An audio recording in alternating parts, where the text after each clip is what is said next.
Everyone, আশা করি ভালো আছো, সুস্থ আছো। তো গরমটা একটু কম, একটু বৃষ্টি দিচ্ছে, আবার রোদ উঠছে, এরকম ব্যাপারের মধ্যে খেলাধুলাটা চলছে আর কি। তাদের বাজারে গেছিলাম, এই গত সপ্তাহে বাজারে গেছিলাম, তখন একটু পাবদা মাছ নিয়ে এসেছি, চিংড়ি মাছ নিয়ে এসেছি, আর কি মাছ নিয়ে আসলাম, মোরলা মাছ নিয়ে এসেছি, এরকম মাছ, ছোটো মাছ নিয়ে এসেছি। আর একটা যেন কি মাছ ছিল, মোটামুটি সবই শেষের দিকে। পাবদা মাছটা কেন যে খেতে চায় না বাড়িতে, আমি এটাই বুঝি না, কিন্তু এত ভালো লাগে আমার পাবদা মাছ। তোমাদের কেমন লাগে জানিও তো। মানে ওটা সর্ষে পোস্ত দিয়ে রান্না করলে তো আমার খুব ব্যাপক লাগে। রান্নাটা আমি ওই জিনিসগুলো যেগুলো আমি ভালো খাই সেগুলো খুব ভালোভাবেই করি, কিন্তু ভালো খায় না, ঠিক করা যাবে। আজকে চিংড়ি ভাপা করেছি, আজকে মঙ্গলবার, আমি তো খাইনি, কিন্তু আমি নো ডাউট আমি জানি ওটা আমার হাতে ভালো হয় এবং ভালো হয়েছে। সেই চিংড়ি মাছটাও ভালো খায় না, এই সময় তো চিংড়ি মাছ গিজগিজ করে বাজারে, খায় না, কি আর করা যাবে। তাই একটু বাটা মাছ পেলাম আজকে অনেক দিন পর, ভালো একটু সুস্থ, আমার মন পছন্দ বাটা মাছ আমি দেখেছি, বাটা মাছ কিনলাম। এই হলো বাটা মাছ, প্রায় পুরো 1 কিলো, 200 টাকা করে কিলো নিল, 30 টাকা কাটতে নিল। আর কিনেছি হলো কাতলা মাছ। এই যে কাতলা মাছ, এই 1 টোপলা 2 কিলো 300 মতন কাতলা মাছ আমি কিনেছি। কি দাম, 300 টাকা কিলো, 300 টাকা কিলো তোমার কাতলা মাছ। এই মানে কি বলবো, মারাত্মক দাম। ভোলা মাছ বলছে 300 টাকা কিলো, কাতলা মাছ 300 টাকা কিলো। ন্যাচারালি কাতলা মাছটা ঘরে থাকেই, চটপট করে কোথাও থেকে আসলে পরে ভাজা করে টুক করে খেতে দিয়ে দেওয়া যায়। সবজি বাজার আমি কিচ্ছু করিনি, খুব কম, মানে একটু উচ্ছে, একটু লঙ্কা, একটু পাকা লঙ্কা, যেগুলো রান্নায় দিলে বেশ ভালো লাগে, শুকনো লঙ্কার প্রয়োজন হয় না রঙের জন্য বলো, বা একটা টেস্ট অন্যরকম লাগে। আমি নিয়ে আসি পাকা লঙ্কাগুলো, হ্যাঁ একটু কাঁচা লঙ্কা নিয়ে আসলাম। এই সবজি বাজার আমি কিচ্ছু করিনি, সবজি বাজারটা আমি পরে অন্যদিন গিয়ে করবো। আমার মানে মারাত্মক লেগেছে দাম।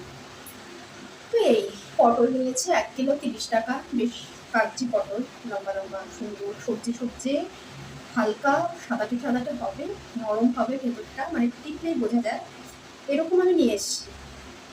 এই হলো ব্যাপার।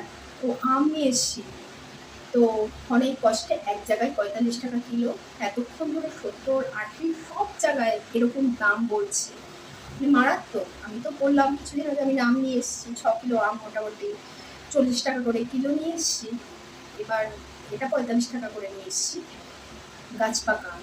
তো দেখা যাক খেয়ে, আমি বলেও আসলাম যদি খুব ভালো হয় তাহলে আমি আর বারাসাত যাবো না এই আম বয়ে আনার জন্য। কষ্ট হয়, খুব কষ্ট হয়। আগে কোনো ব্যাপারই ছিল না, মানে বাজারের ব্যাগ হাতে নিয়ে রাস্তায় বেরোবো, মানে এইসব বাড়ির থেকেও কখনো ছিল না, মানে বাজার করে নিয়ে আয় বা বাজার কর। কিন্তু এর প্রতি এত একটা নেশা, আমার এই বিষয়ে কোনো লজ্জা সরম নেই।